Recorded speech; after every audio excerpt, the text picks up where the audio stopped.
Welcome to Section 7.1, Part 1. This is the 51st session of the CISSP exam prep series.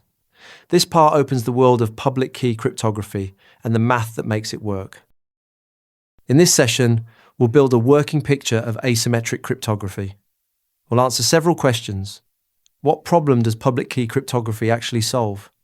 How does a key pair protect a message? Why are these systems slower and their keys longer? How does the RSA algorithm work under the hood? And how do you choose a key length that stays safe over time? Why does this matter beyond the exam? Because you make key decisions on the job that live for years. Imagine you are standing up encrypted messaging for a logistics firm whose partners change every quarter. You cannot pre-share secret keys with strangers you have never met. Public key cryptography is the tool that lets you communicate securely with people you have no prior relationship with. Get the fundamentals right, and everything you build on top stays sound. So what problem does public key cryptography actually solve? Symmetric systems are fast, but both sides must already share one secret key. That works fine between two known parties. It falls apart the moment you have thousands of users who have never met. Asymmetric cryptography removes that hurdle entirely. Each user holds a pair of related keys, so you can set up secure channels without ever hand-delivering a shared secret. Think of it as a mailbox anyone can drop letters into, but only you hold the key that opens it. How does a key pair protect a message? Every user gets two matched keys. The public key you publish openly to the whole world, the private key you guard and never share, apart from formal escrow or recovery arrangements. Here is the flow. To send you a message, I encrypt it with your public key. Once I do that, not even I can read it back. Only your private key can unlock it. The keys are mathematically linked, so possessing the public half gives an attacker no way in. That is the elegance of the design. Why are these systems slower? And why must their keys be longer? Public key math is far more computationally demanding than symmetric math. To reach the same strength, an asymmetric key must be much longer than a symmetric one. That extra work adds up quickly on anything beyond a short message. So in practice, architects lean on symmetric cryptography for bulk data and reserve the asymmetric approach for the parts where its unique power is worth the cost. Later sessions show how hybrid designs combine both to get speed and convenience together. How does the RSA algorithm work under the hood? RSA is the most famous public key system, named for its three creators, and it powers secure communication worldwide. Its security rests on one hard problem. Multiplying two very large prime numbers is easy, but factoring the result back into those primes is brutally difficult. To build a key pair, you pick two large primes and multiply them. From that product, you derive a public value that everyone gets, and a private value you keep secret. A sender raises the message to the public exponent and takes the remainder against that product to get ciphertext. You reverse it with your private value to recover the original. Break RSA, and you would have to factor that giant product, which is exactly the wall it leans on. How do you choose a key length that stays safe over time? Key length is one of the most important knobs you control, so weigh it deliberately. The more critical the data, the stronger the key it deserves. Then factor in time. Computing power keeps climbing, so what resists attack today may crumble a few years out. Attackers also rent scalable cloud power and cheap graphics processors by the hour, putting serious muscle within easy reach. If your data will still be sensitive years from now, over-provision the key length now. And remember that equivalent strength varies by system. A short elliptic curve key can match a much longer RSA key because each algorithm uses its key material differently. Compare strength, not raw bit counts. So let's bring it together. Public key cryptography solves the key distribution problem for parties who have never met. Each user holds a public key anyone can use and a private key they never share. The math is heavier, so keys run longer, and the approach suits smaller workloads.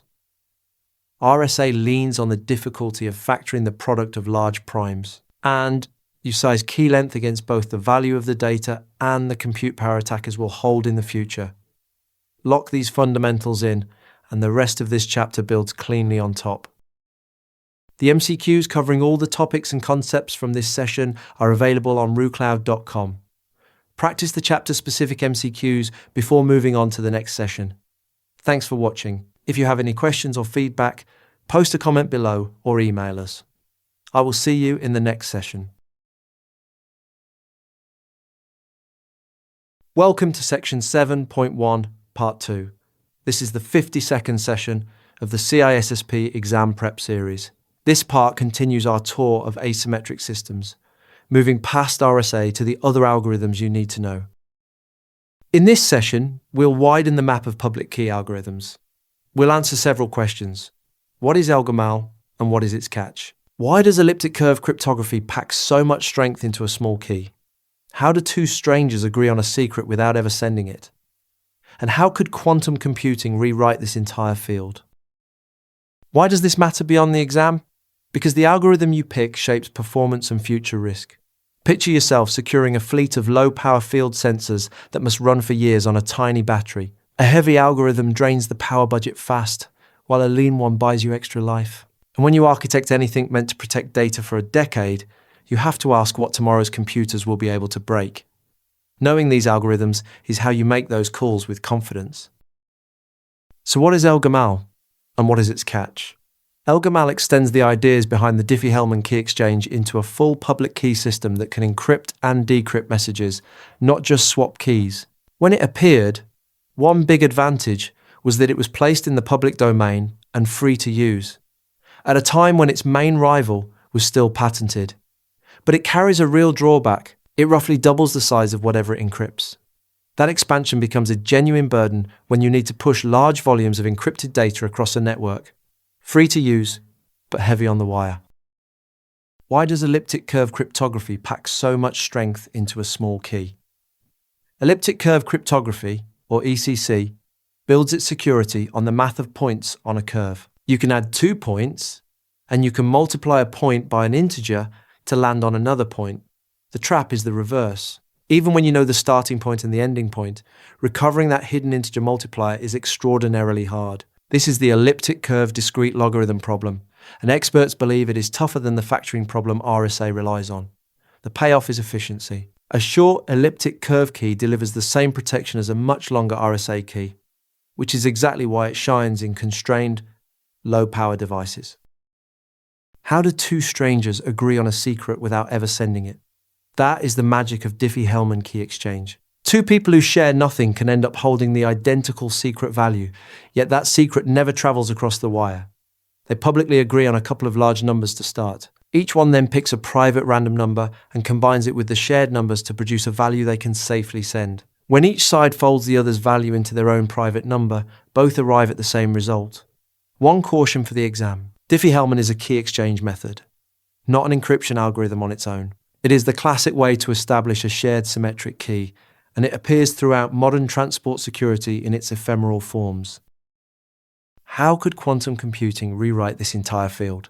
Quantum computing swaps the ordinary 1 and 0 bits for quantum bits, or qubits, that behave in richer ways. It is still an emerging research area with no practical machine yet built, but if a genuinely powerful quantum computer arrives, it could solve problems that stump every classical computer. That includes the very factoring and logarithm problems that RSA and Diffie-Hellman depend on, which would render them insecure overnight. The same technology could also power new, tougher algorithms. Researchers have already built lab versions of quantum key distribution, a quantum way to establish a shared secret, though it too remains experimental. What should you do about the quantum threat right now?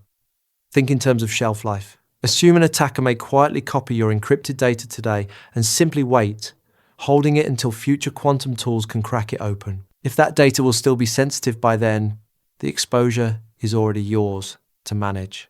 There is a second, sobering angle. The first practical break of modern cryptography may never be announced because whoever finds it gains the most by keeping it hidden and using it in secret. So plan today for a post-quantum world and weigh how long each secret truly needs to stay protected. So let's bring it together. ElGamal extends Diffie-Hellman into full encryption but doubles message size. Elliptic curve cryptography leans on the hardness of its discrete logarithm problem to deliver strong protection in short keys. Diffie-Hellman lets two strangers agree on a shared secret without ever transmitting it, and it is a key exchange, not encryption. Quantum computing could someday break today's asymmetric systems, so judge how long your data must stay safe. Carry these algorithms forward, and you can match the right tool to each real-world constraint. The MCQs covering all the topics and concepts from this session are available on RooCloud.com. Practice the chapter-specific MCQs before moving on to the next session. Thanks for watching. If you have any questions or feedback, post a comment below or email us. I will see you in the next session. Welcome to Section 7.2. This is the 53rd session of the CISSP Exam Prep series. In this session, we'll unpack hash functions. We'll answer several questions. What is a hash function and what does it produce? What are the two main jobs the message digest does? What 5 properties must a good hash function have? Which hashing families should you recognize? And what should you actually memorize for the exam? Why does this matter beyond the exam? Because hashing quietly guards integrity everywhere you look. Imagine you publish a software installer for download, and you want every customer to confirm they got the exact file you released, byte for byte. You post a hash alongside it, and anyone can check their copy against it. Hashing also underpins digital signatures, password storage, and file integrity monitoring. Once you see how it works, you spot it working behind the scenes across your whole environment. So what is a hash function? And what does it produce? A hash function takes an input of almost any size and squeezes it into a short, fixed-length fingerprint called a message digest. That digest is derived entirely from the content. Change even one character of spacing or punctuation, and the digest comes out completely different. There is also no partial credit. Two nearly identical inputs produce two wildly different digests, so you cannot measure how similar the originals were by comparing them. The digest simply says same or different, nothing in between. What are the two main jobs a message digest does? First, it verifies integrity. The sender computes a digest and sends it along with the message. The receiver runs the same function on what arrived and compares the two digests. A match means the message is untouched. A mismatch means it was altered somewhere in transit. Second, the digest is the foundation of a digital signature, which is a topic we build on shortly. And note that longer digests generally give more reliable verification than short ones. Picture a wax seal on an envelope. If the seal is intact, you trust the contents arrived exactly as sent. What 5 properties must a good hash function have? There are 5 to hold in mind. First, it accepts input of any length. Second, it always produces a fixed length output. Third, it is relatively easy to compute for any input. Fourth, it is one way, meaning you cannot work backward from a digest to recover the original message. And fifth, it is collision resistant, meaning it is extraordinarily hard to find 2 different messages that hash to the same value. Put simply, a good hash uniquely represents the data but can never be reversed or dehashed. Access to the digest alone tells an attacker nothing about the content. Which hashing families should you recognize? Start with the secure hash algorithm family, promoted as a government standard. Its early version, SHA-1, produces a 160-bit digest, but weaknesses were found and it is now deprecated for every purpose. Its replacement, SHA-2, offers several variants producing digests of 224, 256, 384, and 512 bits, and the community considers it secure. SHA-3 is a drop-in replacement built on a different internal design, offering the same lengths and security as SHA-2, though it runs slower and stays niche. Keep the SHA family as your default modern choice. What about the older and alternative algorithms? MD5 came from the same Rivest lineage and produces a 128-bit digest. Unfortunately, it is vulnerable to collisions, so it can no longer be trusted for integrity, even though you may still find it lingering in older tools. Lean on SHA-2 instead. RIPE-MD is an alternative family used in some applications, including certain cryptocurrency systems. Within it, the 160-bit variant remains secure and is the common one, while the shorter and some longer variants do not. You should also recognize Havel, a variable length modification of MD5 that can output several digest sizes. Know the names and their weaknesses so you can steer projects toward the safe options. What should you actually memorize for the exam? Lock in the digest lengths, because they show up directly. MD5 and the shortest RIPE-MD both give 128 bits. SHA-1 and RIPE-MD160 both give 160 bits. The SHA-2 and SHA-3 variants map to their names, giving 224, 256, 384, or 512 bits. Havel is variable, and the keyed HMAC construction is variable as well. Think of this as a lookup table you carry in your head, so any question about output size becomes an instant recall rather than a guess. So let's bring it together. A hash function turns any input into a short, fixed fingerprint that changes completely with any edit. That digest verifies integrity and anchors digital signatures. A strong hash accepts any input, gives fixed output, computes easily, runs one way, and resists collisions. SHA-2 and SHA-3 are your secure workhorses. MD5 and older, RIPE-MD variants are broken, and Havel and HMAC round out the names to know. Memorize the digest lengths, and hashing questions become quick wins. The MCQs covering all the topics and concepts from this session are available on RooCloud.com. Practice the chapter-specific MCQs before moving on to the next session. Thanks for watching. If you have any questions or feedback, post a comment below or email us. I will see you in the next session.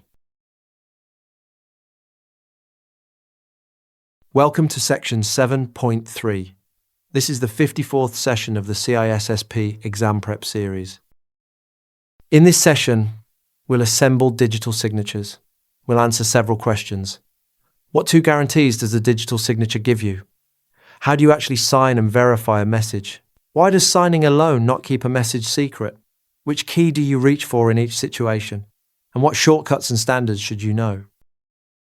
Why does this matter beyond the exam? Because signatures settle disputes about who did what. Picture your finance team approving wire transfers, and later someone insists they never authorized one. A digital signature ties that approval to a specific person in a way they cannot credibly deny. The same technology lets software vendors prove a patch really came from them and was not swapped out by an attacker. When you can prove origin and detect tampering, trust stops being a matter of taking someone's word. So what two guarantees does a digital signature give you? Two things, working together. First, non-repudiation. A signed message assures the recipient it genuinely came from the claimed sender, so that sender cannot later cry forgery. Second, integrity. It proves the message was not altered on its journey, whether by a malicious hand or by simple transmission noise. Notice what a signature combines. It marries public key cryptography with the hashing you just learned, using each for what it does best. How do you actually sign and verify a message? Signing has a clean shape. The sender hashes the message down to a digest, then encrypts only that digest with their own private key. That encrypted digest is the signature, and it rides along with the original message. On the other end, the recipient decrypts the signature using the sender's public key to recover the sender's digest. They also hash the received message themselves. If the two digests match, the message is authentic and untouched. If they differ, either the sender is not who they claim or the message was changed. Signing only the small digest, rather than the whole message, keeps the work light. Why does signing alone not keep a message secret? Because a signature is about proof, not privacy. It delivers integrity, authentication, and non-repudiation, but the message text still travels in the open for anyone to read. If you also need confidentiality, you add a wrapping step. After attaching the signature, you encrypt the whole bundle with the recipient's public key. Now, only their private key can open it, and once opened, they still verify your signature as before. Sign for proof, then encrypt for secrecy, in that order. Which key do you reach for in each situation? This trips up a lot of people, so anchor it with 4 simple rules. To encrypt a confidential message for someone, use that recipient's public key. To decrypt a message sent to you, use your own private key. To sign a message you are sending, use your own private key. And to verify a signature on a message you received, use the sender's public key. The pattern is consistent. Your private key represents you, and the other party's public key represents them. Hold those 4 rules, and the confusion disappears. What is HMAC, and when does it fit? HMAC is a keyed hash that acts as a partial signature. Using a shared secret key, it guarantees integrity in transit, so only parties who hold that key can generate or check it. But because the key is shared rather than private, it cannot provide non-repudiation. Anyone with the key could have produced it, so it proves nothing about which specific party did. Its upside is efficiency. HMAC sits between a plain unkeyed hash and a full, computationally heavy digital signature, making it a good fit where symmetric key cryptography is already appropriate. What standards govern digital signatures? For federal use, the Digital Signature Standard defines which algorithms are acceptable and requires the SHA-3 family for the hashing step. It then approves a short list of signature algorithms. There is the RSA signature algorithm, the elliptic curve digital signature algorithm, which carries built-in support for non-repudiation, and the Edwards curve digital signature algorithm. You do not need the internal math, but you should recognize these names and know that a recognized standard governs which combinations are trusted for serious use. So let's bring it together. A digital signature gives you non-repudiation and integrity by pairing hashing with public key cryptography. You sign by encrypting a message digest with your private key, and the recipient verifies with your public key. Signing proves origin, but does not hide content, so encrypt with the recipient's public key when you also need confidentiality. Remember the 4 key rules. Treat HMAC as a fast partial signature without non-repudiation, and know the digital signature standard names. Master this, and trust in your communications becomes something you can prove. The MCQs covering all the topics and concepts from this session are available on RooCloud.com. Practice the chapter-specific MCQs before moving on to the next session. Thanks for watching. If you have any questions or feedback, post a comment below or email us. I will see you in the next session. Welcome to section 7.4. This is the 55th session of the CISSP Exam Prep series. In this session, we'll build the public key infrastructure. We'll answer several questions. What is the public key infrastructure and why do we need it? What lives inside a digital certificate? Who issues certificates? And how is trust chained? How does a certificate move through its life cycle? How do you check that a certificate is still valid?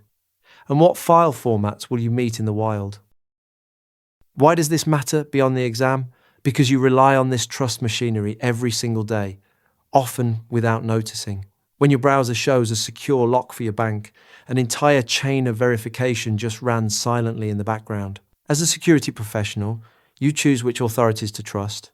You manage your own certificates, and you troubleshoot when a site suddenly throws a warning. Understanding the plumbing lets you make sound calls instead of blindly clicking through. So what is the public key infrastructure? And why do we need it? Public key cryptography lets strangers communicate, but it leaves one gap. How do you know a public key really belongs to who it claims? The public key infrastructure fills that gap with a hierarchy of trust. It binds identities to public keys using trusted third parties and digital certificates. That framework is what makes secure communication possible at global scale, weaving together asymmetric cryptography, symmetric cryptography, hashing, and certificates into one working system. So what exactly is a digital certificate? A digital certificate is essentially an endorsed copy of someone's public key. A trusted authority vouches for it. So when you confirm that authority's signature, you can trust the key inside. Certificates follow the X.509 standard, and each one carries a predictable set of fields. It names the version and a serial number.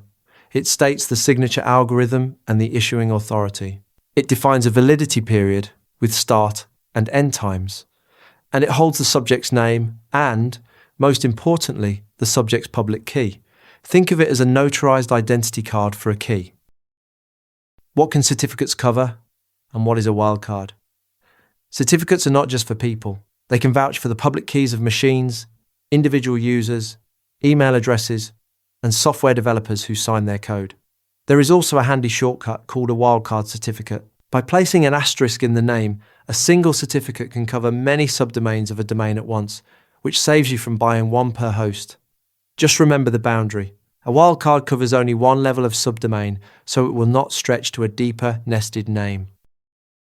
Who issues certificates? And how is trust chained? Certificate authorities are the glue of the whole system.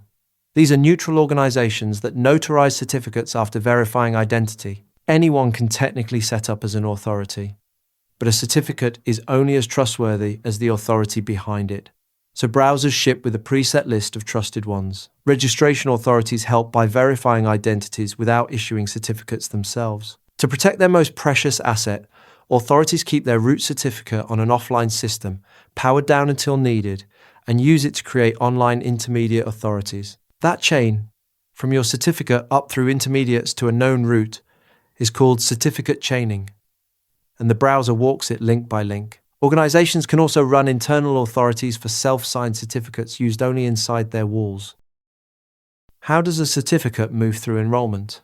The life cycle begins with enrollment. You prove your identity to the authority, then hand over your public key packaged as a certificate signing request. The authority builds an X.509 certificate holding your identity and your public key, signs it with its own private key, and returns the signed certificate to you. From there, you can hand it out freely to anyone you want to communicate with. Authorities offer different assurance levels. Domain validation simply confirms you control the domain, while extended validation goes further to confirm you are a legitimate business. How do you verify that a certificate is genuine and current? Verification runs a short checklist. You confirm the authority's signature using the authority's public key. You confirm the current time falls inside the validity period. And you confirm the certificate has not been revoked. You should also trust the issuing authority and check that the certificate actually contains the specific identity detail you intend to rely on. A useful defense here is certificate pinning, which tells the browser to associate a site with a known certificate for a stretch of time, so an unexpected swap gets noticed. A single sloppy authority can lose the industry's trust, which is exactly why you pick a widely trusted one. How is a certificate revoked and its status checked? Sometimes a certificate must be pulled early, perhaps because a private key leaked, the certificate was issued in error, subject details changed, or the person left the sponsoring organization. There are 3 ways to learn a certificate's status. A certificate revocation list is a published roster of revoked serial numbers, but it must be downloaded periodically, so there is a lag. The online certificate status protocol removes that lag by answering status in real time, returning good, revoked, or unknown. Certificate stapling eases the load on that protocol by having the web server fetch a signed, timestamped status itself and attach it to the certificate, so the browser trusts the staple without contacting the authority each time. What certificate file formats will you meet in the wild? Certificates live in files, and the format's split into binary and text. The most common binary format is distinguished encoding rules, seen with dir, CRT, or CR extensions. Its text sibling is privacy-enhanced mail, an ASCII version using PEM or CRT. Watch the overlap. The CRT extension shows up for both binary and text, so you cannot judge by extension alone. Windows systems favor the personal information exchange format, binary, with PFX or P12 extensions, and also use text-based P7B files. Know these, so certificate handling never surprises you. So let's bring it together.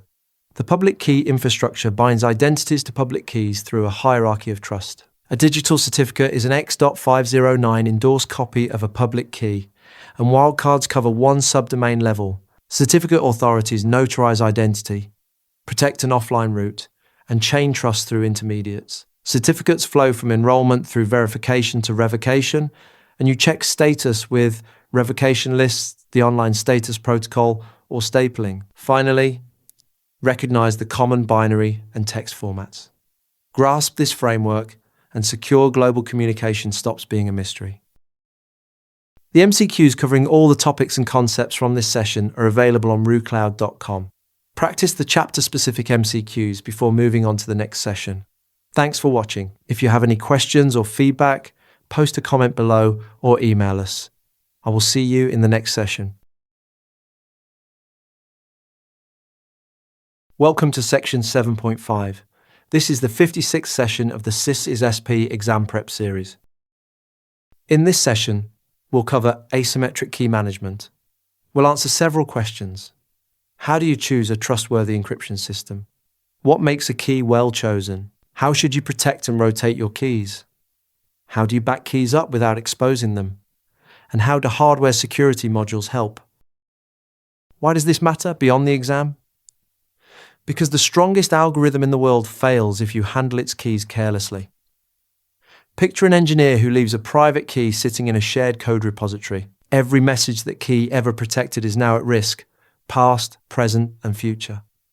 Key management is the discipline that keeps your cryptography honest in daily operations. Do it well, and your protections actually hold up under real conditions. So how do you choose a trustworthy encryption system? Choose your algorithm wisely and reject security through obscurity. Prefer a public domain algorithm that has been openly published and stress tested by experts across the industry. Be suspicious of any vendor who hides their algorithm and claims the secrecy of the design is what keeps it safe. Real strength comes from an algorithm that has survived public scrutiny, not from a black box nobody is allowed to inspect. If it only works because no one can see it, it does not really work. What makes a key well chosen? Two things: length and randomness. Pick a key length that balances your security needs against performance, since longer is stronger but also heavier. Then make sure the key is truly random.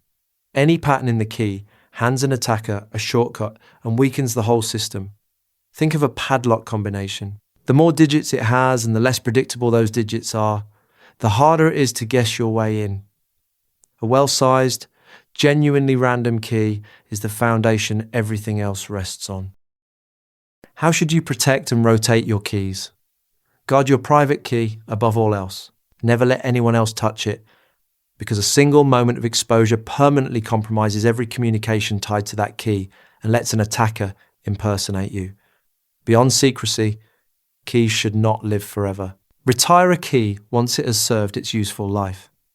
Many organizations mandate regular key rotation to limit the damage from a compromise you may not even have noticed. If you lack a formal policy, rotate on a sensible interval based on how heavily you use the key. Think of it like changing the locks periodically, even when nothing seems wrong. How do you back keys up without exposing them? Losing a private key to corruption or disaster can lock you out of your own data, so keep a backup. You can maintain your own, or you can use a key escrow service that safely holds a copy for you. Either way, the backup deserves exactly the same protection as the original key because it is just as sensitive. A carelessly stored backup is simply a second copy waiting to leak. Treat the spare as seriously as the primary. How do hardware security modules help? A hardware security module is a dedicated device that stores and manages keys securely, so people never handle the raw key material directly. Many also speed up cryptographic work through hardware acceleration. They span a wide range, from a small personal token that holds keys on a USB device to enterprise appliances living in a data center. They include tamper resistance, so even someone with physical access cannot extract the secrets inside. Cloud providers offer hosted versions too, giving you secure key management for cloud infrastructure. Think of it as a vault that does the cryptography for you and never opens its door. So let's bring it together. Sound key management is what turns strong algorithms into real protection. Choose openly vetted, public domain algorithms and reject security through obscurity. Pick keys that are properly sized and genuinely random.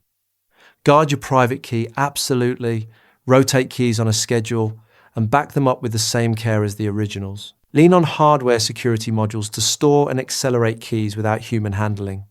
Manage keys well, and the cryptography you deploy stays trustworthy in practice. The MCQs covering all the topics and concepts from this session are available on RooCloud.com. Practice the chapter-specific MCQs before moving on to the next session. Thanks for watching. If you have any questions or feedback, post a comment below or email us. I will see you in the next session. Welcome to section 7.6. This is the 57th session of the CISSP exam prep series. In this session, we'll explore hybrid cryptography. We'll answer several questions. Why can't one type of cryptography do it all? How does hybrid cryptography combine the two approaches? And where do you actually see this in the real world? Why does this matter beyond the exam? Because nearly every secure connection you make quietly runs on this exact design. Every time a customer loads a checkout page and sends their card details, a hybrid handshake protects that exchange. As a professional, you configure and troubleshoot these connections constantly. Understanding why they blend two kinds of cryptography helps you reason about performance, key handling, and where the real protection lives. So why can't one type of cryptography do it all? Because each has a fatal weakness that the other fixes.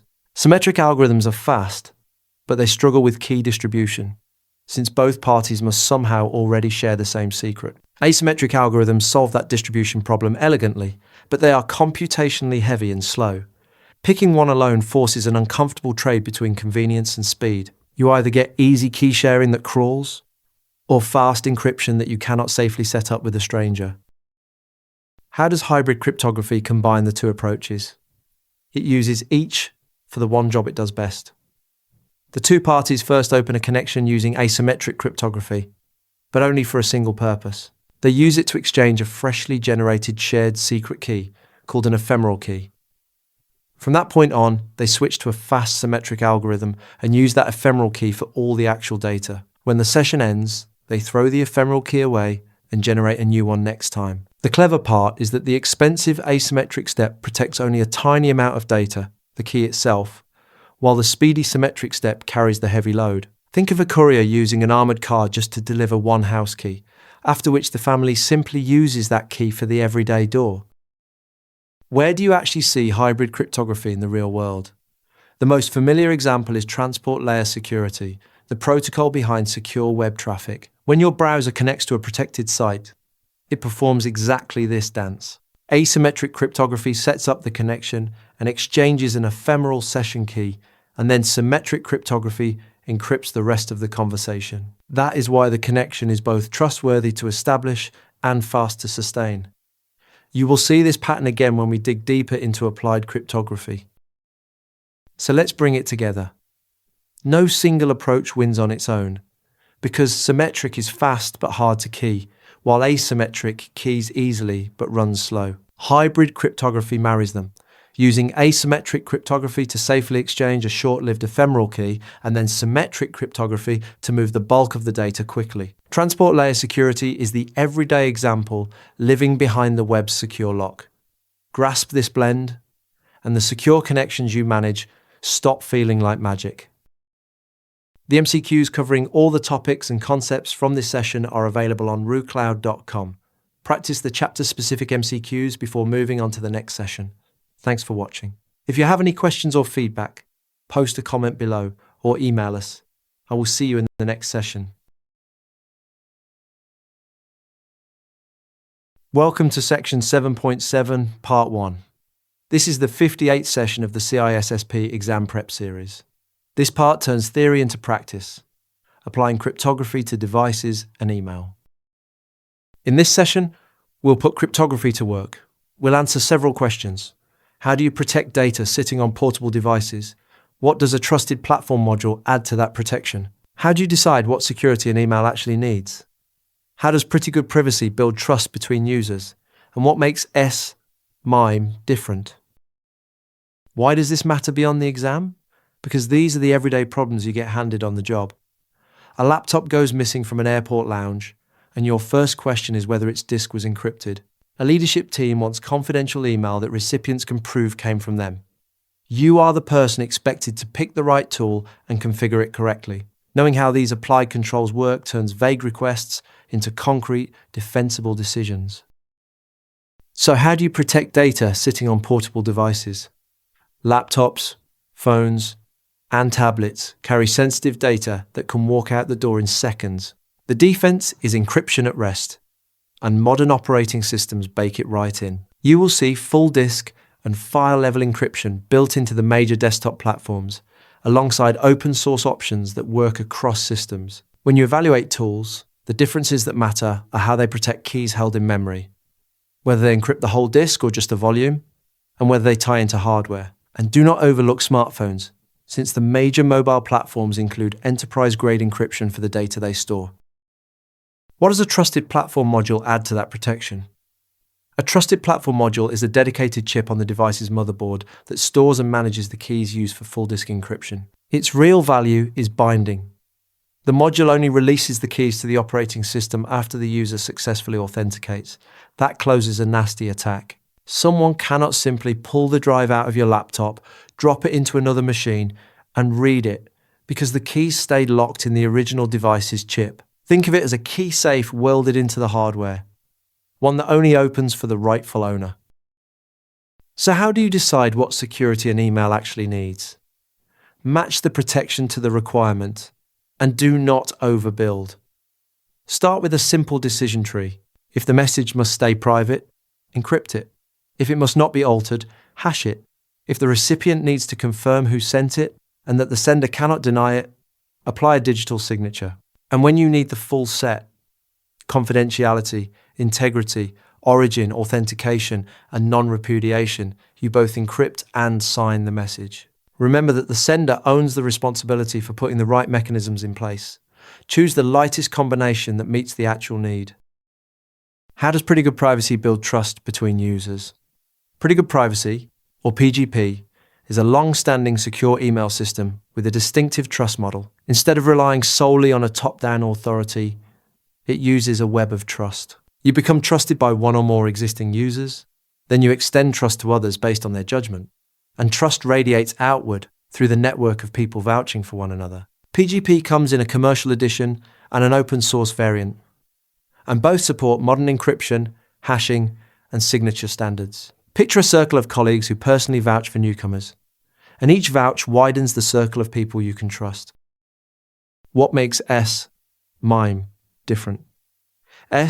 MIME has become a de facto standard for encrypted email, and it takes the authority-based path rather than the web of trust. It relies on X.509 certificates to exchange keys, using the public keys in those certificates for digital signatures and for setting up symmetric keys for longer sessions. Anyone can verify a signed message using the sender's certificate, but to encrypt your own mail or sign it yourself, you need your own certificate. It enjoys broad support in major desktop mail clients, though mainstream web-based mail typically needs a browser extension to handle it. Where PGP grows trust person to person, MIME leans on the certificate hierarchy you already know. So let's bring it together. Applied cryptography starts with protecting data at rest on portable devices through built-in disk encryption, reinforced by a trusted platform module that ties keys to the hardware and the user. For email, you match the mechanism to the need, encrypting for privacy, hashing for integrity, and signing for authentication and non-repudiation. Pretty Good Privacy builds a peer-to-peer web of trust, while MIME leans on X.509 certificates. Master these, and you can secure real devices and real messages with confidence. The MCQs covering all the topics and concepts from this session are available on RooCloud.com. Practice the chapter-specific MCQs before moving on to the next session. Thanks for watching. If you have any questions or feedback, post a comment below or email us. I will see you in the next session. Welcome to Section 7.7, Part 2. This is the 59th session of the CISSP Exam Prep series. This part continues applied cryptography, moving from the web out to networks and emerging uses. In this session, we'll secure the wider world. We'll answer several questions. How does the web stay encrypted, and why is SSL a warning sign? What is Tor doing under the hood? How does steganography hide a message in plain sight? What are the ways to encrypt network traffic? How does IPsec protect communications? And where is cryptography heading next? Why does this matter beyond the exam? Because these are the controls you deploy across real infrastructure. You harden web servers, stand up encrypted tunnels between offices, and evaluate whether a new blockchain pitch actually solves a problem. Someone will ask why a scanner flagged an old protocol, or whether a privacy tool is legitimate, and you are expected to answer. Seeing how these applied technologies work lets you protect data on the move with real judgment. So how does the web stay encrypted? And why is SSL a warning sign? Secure web traffic runs on transport layer security, the successor to the older secure sockets layer. SSL is riddled with known flaws and is unsafe to use today, even though many people still casually say SSL when they mean TLS. Treat that word as a prompt to check what is really running. TLS itself uses hybrid cryptography. The browser and server negotiate a cipher suite. The browser pulls the server's public key from its certificate, generates an ephemeral symmetric key, encrypts that key with the server's public key, and sends it over. The server decrypts it with its private key, and both sides then talk using the fast symmetric key. Remember that TLS is a framework, not an algorithm, so you must also confirm the algorithms inside the cipher suite are strong. What is Tor doing under the hood? Tor, once known as the onion router, anonymizes traffic by routing it through a chain of relay nodes wrapped in layers of encryption. It uses perfect forward secrecy, where each layer only reveals what a given node needs to pass the traffic along, and nothing more. No single relay sees both where the traffic came from and where it is ultimately going. With a chain of several relays, Tor supports both anonymous browsing of the regular internet and the hosting of anonymous sites on the dark web. Picture an envelope wrapped in many layers, where each courier can only peel off one layer to find the next stop. How does steganography hide a message in plain sight? Steganography conceals a secret message inside an ordinary-looking file rather than scrambling it. A common technique tweaks the least significant bits of an image. Change is so tiny the picture looks identical to any viewer. Because media files are large, a hidden message can slip past even a careful inspector. The same idea powers digital watermarking, where hidden information marks intellectual property. If someone copies the content, the watermark can reveal the copy and even trace it back to the specific recipient it was issued to. It has legitimate uses and criminal ones alike, so recognize it as hiding, not encrypting. What are the ways to encrypt network traffic? There are two broad styles. Link encryption protects an entire circuit, encrypting everything, including headers and routing data, between 2 points. Because the addressing is encrypted too, each hop must decrypt and re-encrypt to route the packet, which slows things down. End-to-end encryption, instead, protects the payload between the two endpoints and leaves the header readable, so it moves faster but exposes more routing detail to eavesdroppers. Broadly, encryption at higher layers tends to be end-to-end, while lower layer encryption tends to be link. Secure Shell is a classic end-to-end example, giving you encrypted replacements for old plaintext tools, with its second version dropping weak algorithms and adding protections against spoofing and eavesdropping. How does IPsec protect communications? IPsec is a standard architecture for building secure channels between two entities, and it ships in many operating systems. It has two core pieces. The authentication header provides integrity, authentication, and protection against replay. The encapsulating security payload provides confidentiality and integrity of the packet contents with some limited authentication. It also runs in two modes. Transport mode encrypts only the payload, suited to peer-to-peer communication, while tunnel mode encrypts the entire packet, including the header, suited to link encryption between gateways. IPsec relies on a security association to represent each one-way connection, so a two-way channel needs two, and using both protocols in both directions needs four. That per-association control is a real strength, letting you manage exactly what may use a connection. Where is cryptography heading next? A few emerging areas are worth knowing. Blockchain is a distributed, immutable public ledger that spreads records across many systems so no one can tamper with or destroy them. First made famous by cryptocurrency and now spreading to supply chains and ownership records. Lightweight cryptography targets constrained settings, using purpose-built hardware to encrypt with minimal power. Ideal for tiny sensors or smart cards, and specialized hardware can also deliver the low latency that fast network links demand. And homomorphic encryption lets you compute directly on encrypted data, so you can run calculations that yield the correct result without ever exposing the underlying plaintext, a powerful tool for privacy. Know these by concept, not by internal math.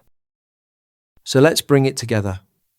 The web relies on TLS, hybrid cryptography, and hearing SSL should make you verify what is really in use. Tor layers encryption across relays for anonymity, while steganography hides messages inside ordinary files. Network traffic is protected by link or end-to-end encryption, and IPsec offers its authentication header and encapsulating security payload across transport and tunnel modes. Emerging uses include blockchain, lightweight cryptography, and homomorphic encryption.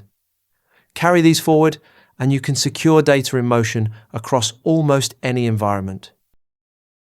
The MCQs covering all the topics and concepts from this session are available on RooCloud.com. Practice the chapter-specific MCQs before moving on to the next session. Thanks for watching. If you have any questions or feedback, post a comment below or email us. I will see you in the next session. Welcome to section 7.8. This is the 60th session of the CISSP Exam Prep series. In this session, we'll map the attacks against crypto systems. We'll answer several questions. How do attackers grind through keys by brute force? And what stops them? What attacks target the algorithm or its implementation? What can an attacker do with only ciphertext or with matching plaintext? How do meet in the middle and man in the middle differ? And what other classic attacks should you recognize? Why does this matter beyond the exam? Because you defend against these techniques in the choices you make every day. When you insist on salted password hashes, or reject an outdated protocol, or require timestamps on authentication, you are directly countering attacks from this list. Understanding how each one works tells you exactly which defense neutralizes it. That is the difference between following a checklist and truly protecting a system. So how do attackers grind through keys by brute force? A brute force attack simply tries every possible key or password until one works. It leans on raw processing power, and given enough time, it always eventually succeeds. The cost is tied to key length.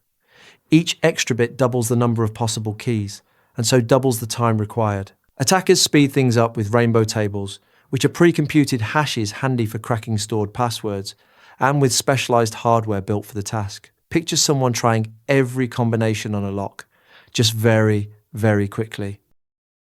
How do you blunt a brute force attack on passwords?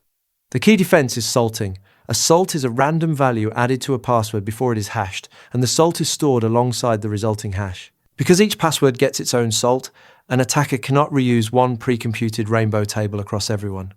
They would need a separate table for every possible salt, which is wildly impractical. Layer on key stretching, used by specialized password hashing functions, and each single guess becomes deliberately slow and expensive. Together, salting and key stretching turn a fast mass attack into a grinding, one-at-a-time slog.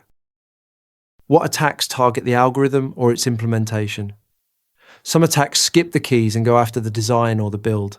An analytic attack uses algebra to attack the logic of the algorithm itself, trying to reduce its complexity. An implementation attack exploits flaws in how the crypto system was actually coded or built in the hardware or software rather than in the math. A statistical attack preys on weaknesses like a poor random number generator that fails to produce truly random values. The lesson is that a sound algorithm can still be undone by a sloppy implementation or a weak source of randomness. What are side channel attacks and their cousins? These attacks watch the machine rather than the message. A computer leaks characteristic signals as it works, like changing power draw, processor load, or electromagnetic emissions. A side channel attack monitors those signals to pull out information being encrypted. A timing attack is a specific flavor, measuring exactly how long cryptographic operations take to infer secrets. A fault injection attack takes a more physical approach, deliberately stressing a device with extreme voltage or temperature to force a malfunction that weakens its security. In all of these, the leak comes from the physical behavior, not the cryptographic logic.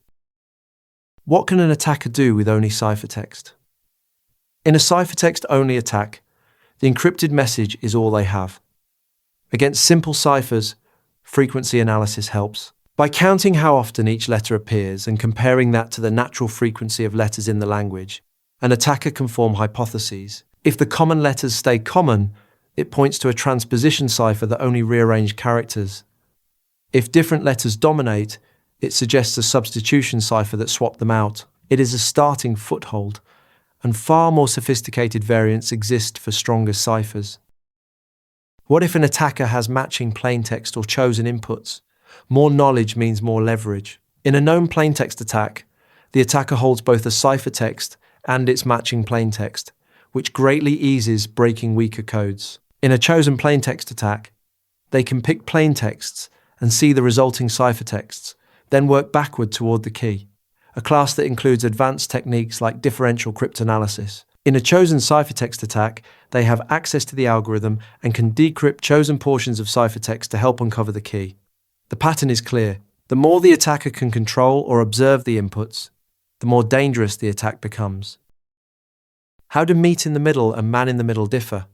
They sound alike but are completely different, so keep them straight. The meet in the middle attack targets encryption that runs in 2 rounds. The attacker encrypts a known plaintext under every possible first key and decrypts the ciphertext under every possible second key, looking for a match which reveals both keys. This is why doubling a cipher's rounds adds far less protection than you would hope.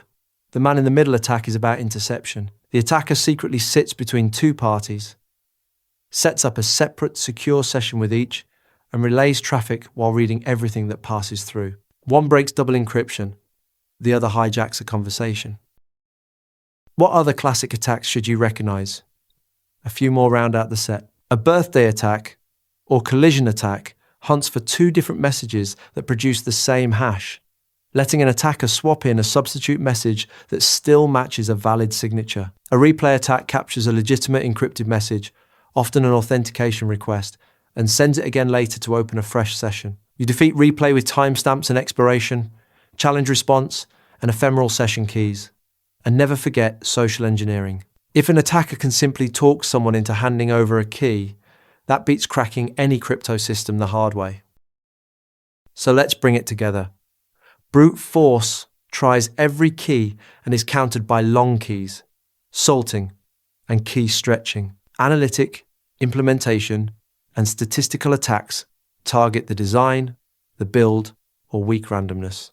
Side channel, timing, and fault injection attacks exploit physical behavior. Ciphertext only, known plaintext, and chosen input attacks scale with what the attacker can see or control. Meet in the middle breaks double encryption, while man in the middle hijacks a conversation, and birthday and replay attacks round out the list. Know how each works, and the right defense follows naturally. The MCQs covering all the topics and concepts from this session are available on RooCloud.com. Practice the chapter-specific MCQs before moving on to the next session. Thanks for watching. If you have any questions or feedback, post a comment below or email us. I will see you in the next session.